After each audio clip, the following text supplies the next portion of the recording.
Yo tout le monde, salut à tous, j'espère que vous allez bien, c'est Romain et on se retrouve aujourd'hui pour le petit débrief de ce Toulouse 0 PSG 1. Je me réveille dans mon sommeil tellement j'étais endormi devant ce match, vraiment ce match ultra chiant, ultra endormant.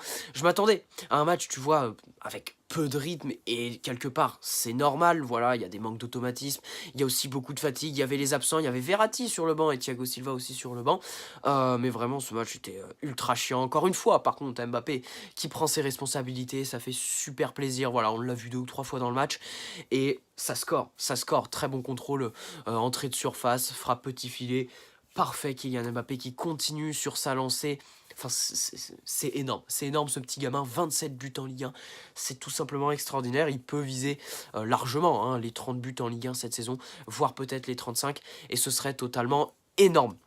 Bref, il y a eu une première demi-heure avec de l'intensité, avec un Paris qui dominait outrageusement face à des Toulousains qui jouaient vraiment la défense, hein, qui était vraiment pas très bien. Ça s'est fini sur un but finalement refusé à Marquinhos après utilisation de la VAR. Donc là encore une fois j'ai un mini coup de gueule à passer auprès de la VAR en 2 temps déjà, parce qu'encore une fois ça prend beaucoup trop de temps la VAR.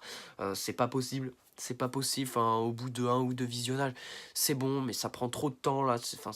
Moi, j'en ai un peu marre de ça. Et puis de deux, bah, honnêtement, bon, je suis supporter de Paris, mais tu peux quand même siffler but pour Paris quand même, parce que voilà, Marquinhos est hors jeu, mais déjà, est-ce que c'est Mbappé qui touche le ballon, et est-ce que l'intention de Kipembe, non pardon, Kipembe, déjà est-ce que c'est Kipembe qui touche le ballon, et de deux, est-ce que l'intention de Kipembe en touchant ce ballon, c'est de la passer à Marquinhos? Je ne pense pas, donc vraiment, voilà, un petit coup de gueule à la VAR qui prend encore une fois trop de temps. On va pas, on va pas refaire le monde, hein, on va pas refaire la VAR, mais on le sait tous, ça prend trop de temps à siffler, à prendre des décisions, et ça c'est dommage. Ça c'est dommage vraiment, et puis de deux, voilà. Encore une fois, une décision qui aurait pu être sifflée en faveur de Paris. Ça aurait été une décision favorable, mais bon, bref. Dans cette première mi-temps, il y a eu quoi d'autre? Il y a eu 2 autres faits de jeu, il y a eu ce loupé de Choupo-Moting. Choupo-Moting, t'es bien gentil, hein. Moi je t'aime bien, on l'aime tous, Choupo-Moting. Enfin, c'est quelque part notre chouchou, hein. Il est gentil, ça donne fort, ça donne fort. Il faudrait peut-être que ça donne sur le terrain, Choupo, à un moment. Va falloir que ça donne à un moment sur le terrain, parce que là c'est pas possible. Et il est... Enfin, qu'est-ce qu'il fait là? Qu'est-ce qu'il fait là, Choupo-Moting? Tu avais Gonzalo Guedes, tu avais... Bon, Ressé Rodriguez, mais je vais pas trop le citer, tu vois. Et puis surtout, t'avais Timothy Weah, quoi. T'avais Timothy Weah, qui a été titulaire en début de saison, qui a marqué face à Caen, qui faisait des bons matchs. Et toi, qu'est-ce que tu fais? Tu mets Timothy Weah au placard en attendant son prêt au Celtic Glasgow, et tu achètes, bon, certes, gratuitement, mais tu achètes Choupo-Moting. Vraiment, ça sert à rien, encore une fois. Incompréhension, là, auprès des dirigeants. Alors là, je sais pas. Je sais pas, vraiment, faut me donner des explications. Et j'espère vraiment que ça va donner un jour, quoi, sur le terrain, Choupo-Moting, parce que pour l'instant, ça donne que sur les réseaux sociaux. Ça donne que sur Instagram, et c'est très dommage. C'est très dommage, on a notre Mitroglou attribué, et ça, c'est dommage. C'est très dommage. Bref, voilà, retour au vestiaire. Paris 0-0, match nul et vierge, vraiment, première mi-temps un peu chiante. Il y a eu un très bel arrêt d'Areola qui nous sauve en première mi-temps.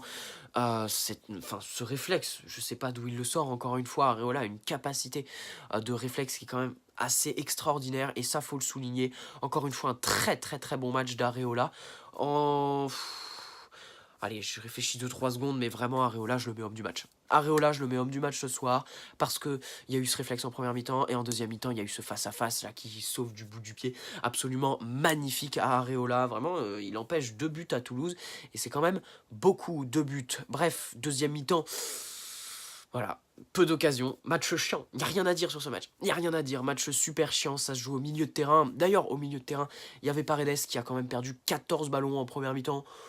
C'est un peu inquiétant, non? Là, c'est un peu inquiétant quand même, 14 ballons perdus en une mi-temps. Faut pas pousser mémé non plus quand même. Un ballon perdu toutes les 3 minutes, Paredes, quand même, quand même. Là, Paredes, j'attends quand même un bon match. J'attends un bon match de ta part, Paredes. Mais bon, il y a eu la victoire, il y a eu les 3 points. Paris peut être champion dimanche prochain si Lille perd, et si Paris s'impose au Parc face à Strasbourg. Bon, là, voilà, ça tient, ça n'en tient pas trop à nous. Mais sinon, si Paris gagne face à Strasbourg, et si Paris gagne face à Lille, son prochain match de Ligue 1, Paris sera champion. Donc il reste encore 2 victoires et on sera champion. J'ai envie de vous dire, autant terminer le plus tard possible, autant finir le plus tard possible avec ce championnat. On sait qu'on sera champion, et autant être champion le plus tard possible. Pour moi, prochaine échéance de Paris, échéance, bon, ça fait bizarre de dire très importante, mais voilà, c'est une des échéances les plus importantes de cette fin de saison. C'est cette demi-finale face à Nantes mercredi à 21h en direct sur Eurosport 2. Il y aura l'avant-match mardi parce que c'est un match quand même qui est très important. Et la Coupe de France, il faut pas du tout la lâcher. Un petit mot parce que ce week-end, il y a eu la finale de Coupe de la Ligue que j'ai regardé. Finale qui s'est finie au tir au but, hein, favorable à Strasbourg qui remporte donc cette Coupe de la Ligue. Et honnêtement, là, c'est pas possible. Là, c'est pas possible. Définition de Farmer League, tout simplement. Voilà, on revient au terme de Farmer League. Et c'est très très dommage. C'est très très dommage parce qu'hier, il n'y avait aucun jeu. Ça proposait aucun jeu, c'était nul. Voilà, on nous dit, ouais, Paris devrait laisser la chance voilà, aux petites équipes en Ligue 1, Paris écrase tout et tout ça. Mais quand tu leur laisses leur chance, à un moment, là, quand Dieu leur offre une qualification sur 3 pénaltys au Parc des Princes, à un moment, il faut qu'ils la saisissent aussi leur chance et qu'ils proposent un peu de choses parce qu'hier, c'était catastrophique. Vraiment catastrophique. La pelouse, bon, voilà, il y a eu l'état de la pelouse et tout ça, mais ça change rien vraiment parce qu'il n'y a pas de grosses individualités là-bas, mais même le collectif quoi, enfin vraiment limite aligné 10 passes et vraiment voilà, hier je me suis embêté comme jamais. Bref, ce soir c'était un match très ennuyant, pas grand chose à dire sur ce match, je voudrais souligner voilà, le bon match d'Areola, je l'ai déjà souligné, et la classe de Marquinhos, voilà, super bon Marquinhos, vraiment très très bon, que ce soit défensivement, il a pris ses responsabilités en deuxième mi-temps, il est monté au milieu de terrain, il a aidé Paredes, qui était pas très bien au milieu de terrain, voilà, il y a eu un temps fort pour Toulouse de la 45e à la 55e on va dire, Paris était un peu étouffé, il y a eu des grosses occasions, et il y a eu notamment cet arrêt d'Areola, et Marquinhos, voilà, il était capitaine ce soir, et il a pris ses responsabilités, ça m'a plutôt fait plaisir, le bon match de Bernat, de Kurzawa, ça fait plaisir, même si voilà, le contenu, bah, il n'y avait aucun contenu. Voilà, il y a juste le 0-1 au final qui fait plaisir, entre guillemets, les 3 points. Mais c'était très chiant. C'était très très chiant, les gars. J'espère que ce petit débrief vous aura plu. N'hésitez pas à poser votre petit like et à vous abonner si ce n'est pas déjà fait. N'hésitez pas à me dire dans les commentaires qu'est-ce que vous avez pensé de ce match. On se retrouve mardi pour l'avant-match PSG Nantes et mercredi, bien entendu, pour le débrief. Je vous prépare quelques petites vidéos cette semaine, bien sûr, le vendredi quiz PSG. Très bonne semaine à tous les gars. Et puis allez Paris, tout simplement. Allez Paris les gars, et très bonne semaine à tous les gars. Ciao.